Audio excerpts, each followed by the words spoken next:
But Wow. so we'll see how it plays. Okay. So we'll see how it plays We'll out. see how the next chapter goes on this one. Yeah, but speaking about if it does get kicked back to Congress, well, Congress has got other problems. Well, at least the Republicans in Congress have another problem. So, other than the fact that this is now going to go down in history as the least productive Congress in the history of the United States,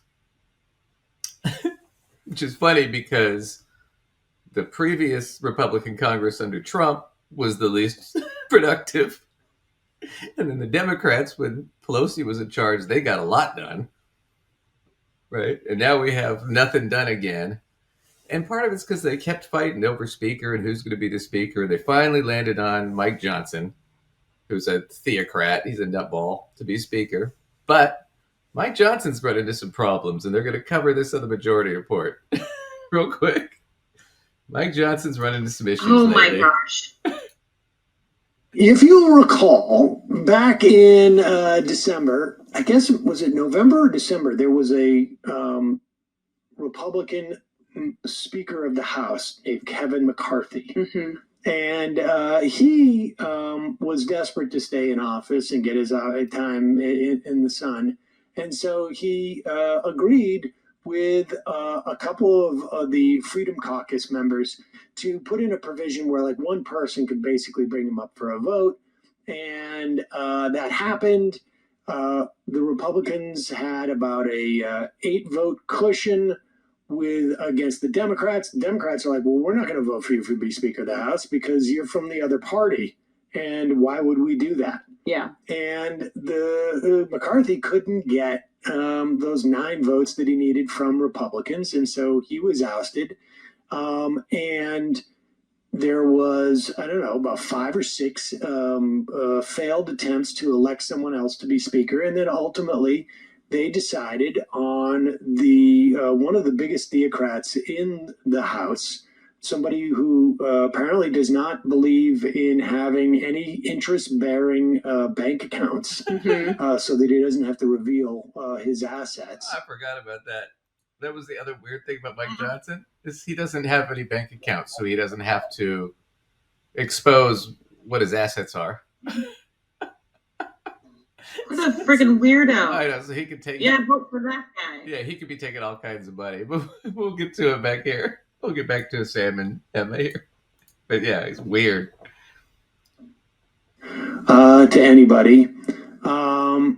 A guy who is about as extreme as it gets and certainly is looking to impose a theocracy in this country, but also knows that, you got to lie for the Lord, and the Lord has told us to sometimes you've got to, function as a sheep in wolf's clothing, or a wolf in sheep's clothing, whatever it is.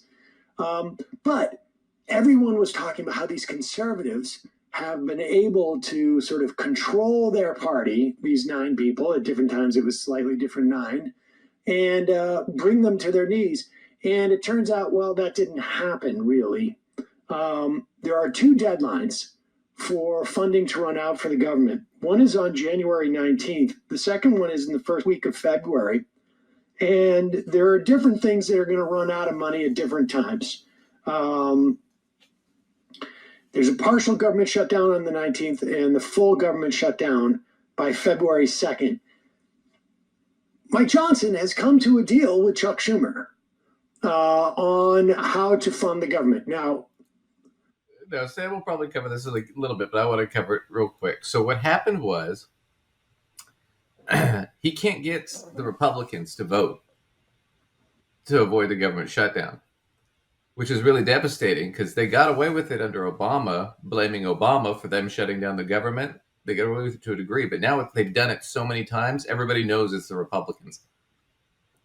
There's no mystery to it. It's like, okay, you're doing this shit again. Even Fox News is bitching about it, right? So Mike Johnson has to cut a deal, right, to try and get this done. Well, his caucus won't back him. So who does he go to? He goes to Chuck Schumer and the Democrats to get the votes to cut a deal to keep the government open. Well, if you remember, back in November, December, that's what happened to Kevin McCarthy. And that's why they ousted him. is because he went to the Democrats to cut a deal, and they wanted to be able to continue to blackmail over the debt ceiling. Well, now Mike Johnson's just done the exact same thing that got McCarthy ousted, and so now he's in a bind, a similar bind that McCarthy was in. On is that we need a massive military budget that dwarfs like all the rest of the nation of the world's military budgets combined. Right. Because, of course, of some looming threat. Like, let's say, I don't know, we're invaded from outer space. We need to spend almost $900 billion on our military. And that's just the money that is like on that line item. There's a lot of other things that are sort of they end up feeding into the military from other directions. Our discretionary budget, our non-military discretionary budget, I should say, is closer to $775 billion. So For basically, the rest of it. The rest of it. And this does not include the non-discretionary, which is like Social Security and Medicare. Fortunately, that stuff is sort of sequestered away. But Mike Johnson announced that they struck a deal and they cut whatever it was. And it turns out that no, all he did was follow almost the exact same deal that Kevin McCarthy had. The big change was, you remember in the Inflation Reduction Act, the Democrats passed $80 billion to beef up the IRS over the course of 10 years. Some people were very upset about that because they're libertarians or they're conservatives and they don't believe that the U.S. government should be collecting taxes. But the IRS has been going after wealthier people. They have been the Treasury Secretary made a vow that we're not going to go after anybody making less than $400,000. You can look at graphs and look when the IRS gets defunded, the number of people who are on the lowest end of the income spectrum get an increase in scrutiny because it's much cheaper to go after them. That's the low-hanging fruit. It's like literally like in terms of, because for every dollar that you spend with the IRS, you get an average about $6 in return. But if they don't have the funding to go after complex cases, which is what rich people have because they have lawyers and accountants to hide their money, it's essentially like I can pick up a bunch of fruit that's on the ground, that's fallen off the tree. The quality of that fruit and the amount of fruit I'm going to get from it, because I have to cut off the pieces that are rotten, is going to be less, but I can do more volume. But if I could go and reach the fruit that is higher up, I'm going to get bigger payload there, but I don't have the money for the cherry pickers, essentially. Yeah. That's the metaphor. But with that said, $80 billion over 10 years. Okay, so just to clarify why this is such a big deal with the IRS deal. So the IRS has been heavily underfunded for years. I mean, you and I both know, we go back 5 or 6 years ago even, and we could call the IRS, you'd get somebody on the phone within 20 minutes. Right? Nowadays, it could take 3 or 4 hours, if not a whole day, before you get somebody.